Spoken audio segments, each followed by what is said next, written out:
बिस्मिल्लाहिर्रहमानिर्रहीम। अस्सलाम वालेकुम व्यूअर्स, मैं हूं तंजीला रियाज और आप देख रहे हैं मेरे यूट्यूब चैनल। तो आज हम बनाएंगे बहुत ही मज़ेदार, बहुत ही टेस्टी मूंग दाल की रेसिपी। यकीन करें खाने में बेहद ही मज़े की है, बनाने में बेहद ही आसान है। तो फिर देर किस बात की है, चलते हैं अपनी मज़ेदार से रेसिपी को बनाना स्टार्ट कर लेते हैं। बिस्मिल्लाहिर्रहमानिर्रहीम। तो मज़ेदार सी मूंग दाल बनाने के लिए ना सबसे पहले देखिए यहाँ पर ना मैंने फ्राइंग पैन के अंदर आधा कप जो ऑयल है शामिल करके हल्का सा गर्म कर लिया है। अब शामिल करेंगे हम इसके अंदर प्याज। तो प्याज ना देखिए यहाँ पर ना मैंने एक बड़े साइज की ली है, जिसको ना मैंने रफली सा चॉप कर लिया है। प्याज को ना हमने मीडियम फ्लेम पर फ्राई कर लेना है। अच्छा, प्याज को मीडियम फ्लेम पर इसलिए फ्राई करेंगे ताकि जो प्याज है ना हमारी अच्छी तरीके से फ्राई भी हो जाए, इसका जो कलर है ना वो भी हल्का सा लाइट गोल्डन सा हो जाए, साथ ही साथ जो प्याज है ना हमारी वो अच्छी तरीके से नरम हो जाए। आप चाहो तो प्याज को स्लाइसिस में कट करके भी ले सकते हो, लेकिन मैंने ना यहाँ पर प्याज को चॉप करके लिया है। जिस तरीके से भी आपको इजी लगे आपने प्याज को कट करके ले लेना है। तो प्याज में देखिए अल्हम्दुलिल्लाह से हमारी अच्छी तरीके से फ्राई हो चुकी है, प्याज नरम भी हो चुकी है, साथ ही साथ जो प्याज का कलर है ना वो भी हल्का सा लाइट गोल्डन सा हो चुका है। तो बस ये अब शामिल करेंगे इसके अंदर सब्ज सफेद जीरा। तो देखिए यहाँ पर ना मैंने 1 टीस्पून सब्ज सफेद जीरा लिया है, साथ ही ना मैंने 8 से 10 जो है वो काली मिर्च ली है और 2 से 3 छोटे टुकड़े मैंने यहाँ पर ना दालचीनी के लिए हैं। इनको भी हमने 30 सेकंड के लिए फ्राई कर लेना है ताकि इनकी जो प्यारी सी खुशबू है ना वो आना शुरू हो जाए।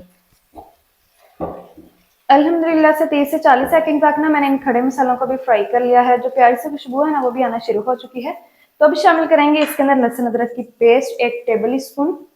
तो देखिए अदरक लहसुन को ना मैंने यहाँ पर दरदरा से जो है वो कूट कर लिया है। तो अदरक लहसुन को भी ना हमने 1 मिनट के लिए फ्राई कर लेना है ताकि इसकी स्मेल है ना अदरक लहसुन की वो खत्म हो जाए। अच्छा, हल्की आंच पर अदरक लहसुन की पेस्ट को हमने फ्राई करना है। अल्हम्दुलिल्लाह से देखिए अदरक लहसुन की जो कच्ची सी स्मेल है ना वो भी खत्म हो चुकी है, प्यारी से खुशबू आना शुरू हो चुकी है। अब शामिल करेंगे इसके अंदर टमाटर। तो टमाटर देखिए यहाँ पर मैंने लिए हैं 2 अदद मीडियम साइज के टमाटर लिए हैं, जिनको मैंने रफली सा कट कर लिया है। तो बस ये टमाटरों को भी हम पका लेते हैं ताकि टमाटर हमारे हल्के से नरम हो जाए।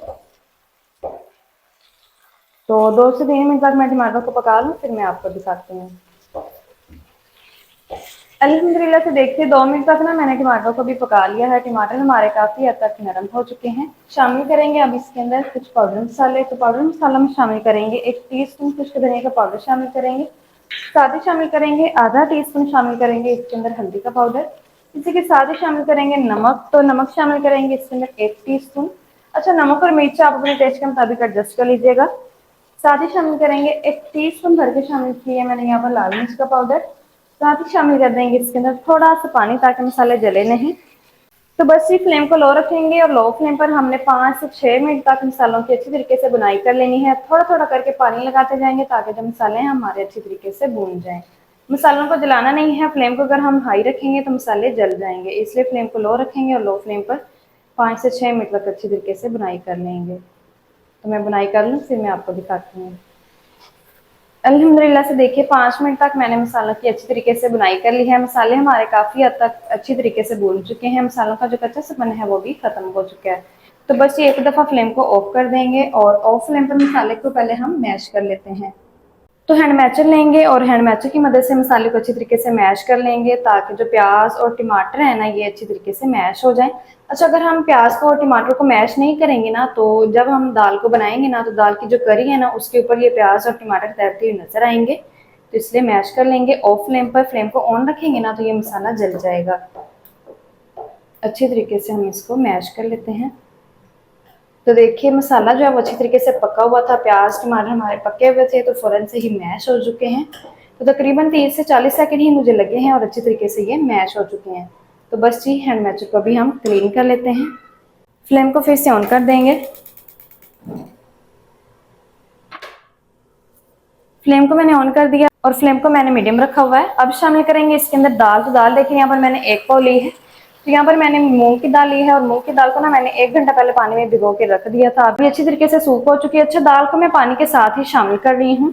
चलें जी, दाल को पहले हम अच्छी तरीके से मिक्स कर लेंगे और मिक्स करते हुए हमने दाल की बुनाई कर लेनी है तकरीबन 2 मिनट तक मीडियम फ्लेम पर मसालों के साथ, ताकि तमाम मसालों का जो फ्लेवर है ना वो दाल के साथ मिक्स हो जाए। 2 मिनट तक मैं मीडियम फ्लेम पर बुनाई करूंगी। अल्हम्दुलिल्लाह से देखिए 2 मिनट तक मैंने मीडियम फ्लेम पर ना दाल की बुनाई कर ली है। तो दाल भून चुकी है। अब शामिल करेंगे इसके अंदर करी के लिए पानी और दाल को गलाना भी है तो हम इसके अंदर 1 लीटर पानी शामिल कर देंगे। अच्छा, आपने जितनी करी बनानी हो ना उस हिसाब से आपने पानी शामिल करना है। मैंने इसके अंदर 1 लीटर पानी शामिल किया है और इसको हल्का सा मिक्स कर लेंगे। चलें जी, मिक्स करने के बाद अब कवर करके दाल को पकाएंगे हल्की आंच पर, ताकि दाल हमारी अच्छी तरीके से नरम हो जाए। चलें जी, कवर मैंने लगा दिया है और 15 मिनट तक हल्की आंच पर हम दाल को पकने देंगे। तो 15 मिनट तक मैं पका लूँ, फिर मैं आपको दिखाती हूँ। अल्हम्दुलिल्लाह से मैंने ना 15 मिनट तक दाल को पका लिया कवर करके। दाल हमारी अच्छी तरीके से पक चुकी है। अब हम कवर को हटा देते हैं। माशाल्लाह से देखिए दाल भी अच्छी तरीके से नरम हो चुकी है, साथ ही साथ जो इसका पानी है ना वो भी हल्का सा खुश्क हो चुका है। तो फ्लेम को मैंने ऑफ कर दिया है। अब ऑफ फ्लेम पर ना हम हैंड मैचर लेंगे और हैंड मैचर की मदद से दाल को अच्छी तरीके से मैश कर लेंगे।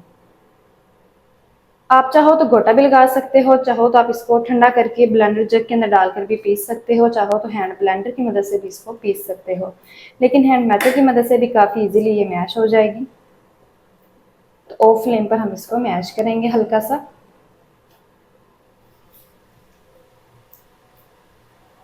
अल्हम्दुलिल्लाह से देखिए ऑफ फ्लेम पर दाल को मैंने अच्छी तरीके से मैश कर लिया है। तो फ्लेम को ना मैंने फिर से ऑन कर दिया है। दाल भी हमारी मैश हो चुकी है। अच्छा, फ्लेम को ना मैंने बिल्कुल लो रखा हुआ है। तो बस ये लास्ट पर ना हम इसके अंदर शामिल करेंगे हरा धनिया शामिल करेंगे, साथ ही शामिल करेंगे यहाँ पर ना मेरे पास है 3 अदद हरी वाली मिर्ची, जिसके जो डंडल है ना वो मैंने निकाल लिए हैं। साथ ही 2 अदद यहाँ पर ना मेरे पास लाल वाली मिर्ची है, इनके भी डंडल मैंने निकाल लिए हैं। अच्छा, साथ ही शामिल करेंगे गरम मसाला पाउडर आधा टीस्पून। चलें जी, और कुछ भी नहीं करना, सिंपल हमने ना इनको मिक्स कर लेना है। लो फ्लेम पर हम इनको अच्छी तरीके से मिक्स कर लेंगे। तो देखिए लो फ्लेम पर मैंने अच्छी तरीके से मिक्स कर लिया है और देखिए बहुत ही कमाल की अल्हम्दुलिल्लाह से जो हमारी मूंग दाल है ना बनकर तैयार हो चुकी है। अल्हम्दुलिल्लाह से बहुत ही कमाल की बन चुकी है। तो जल्दी से ना हम करते हैं इसको डिश आउट। आपको मैं दिखाती हूँ इसका फाइनल लुक। बिस्मिल्लाहिर्रहमानिर्रहीम। तो माशाल्लाह से देखिए बहुत ही कमाल की अल्हम्दुलिल्लाह से जो मूंग दाल है ना हमारी बनकर तैयार हो चुकी है। अल्हम्दुलिल्लाह से बहुत ही कमाल की बन चुकी है। यकीन करें खाने में बेहद ही मज़े की, बनाने में बेहद ही आसान है। तो माशाल्लाह जी, ये थी हमारी आज की रेसिपी मूंग दाल की। मूंग दाल मज़ेदार टेस्टी किस तरीके से बनाई जाती है तमाम तरीका आपके साथ शेयर कर दिया है। वीडियो अच्छी लगे तो वीडियो को लाइक और चैनल को आपने लाजमी से सब्सक्राइब करना है। मिलते हैं एक नेक्स्ट वीडियो के साथ, तब तक के लिए अल्लाह हाफिज़।